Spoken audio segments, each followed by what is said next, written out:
So ito palang iPhone 13 Pro Max ko mga katakers na 256 gigabytes ay magfa 5 years. Wala pa talaga tong 5 years mga katakers. Siguro mga 4 years and 2 months. Basta something like that. Hindi pa talaga siya umabot ng 5 years sa akin. Tapos, as what I've said, ano siya, 72% pa yung battery. Tapos, simula nung dumating to sa akin mga katakers, naka-protected yan, screen protected. Tapos, always talaga siya may case. So, hindi ko lang alam kung mabinta pa to sa Pilipinas at saka magkano rin kaya. Ang diferensya lang dito kasi, yung charge na ito is ayaw na talaga siyang mag-charge kahit anong gagawin ko, nilinis ko. Pero sabi nila papalitan daw, pwede naman. Pero mas mahal kasi yung dito, mas mahal kasi kung papalitan ko to kaysa bumili ako ng magnetic charger. So, mga 2 months, December, end of December, mawala pang isang buwan, magnetic charger na ang gamit ko kasi nga ayaw siya mag-function dito. Yun lang ang problema sa cellphone na ito mga katakers.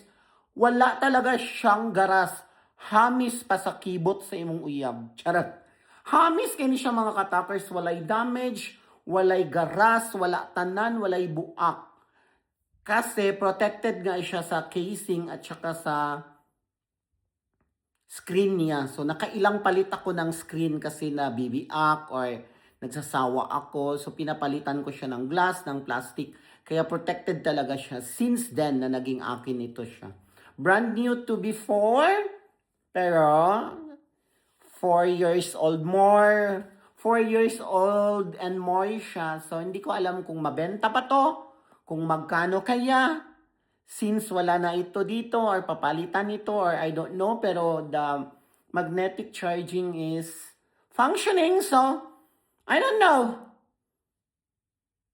Wala akong boyfriend, wala akong mapagbigyan. Meron akong afam!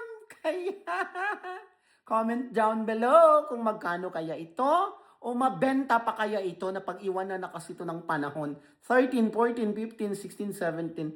So, 4 na models na ang nakaraan. So, yun mga katakers, comment down below. iPhone 13 Pro Max, 256GB.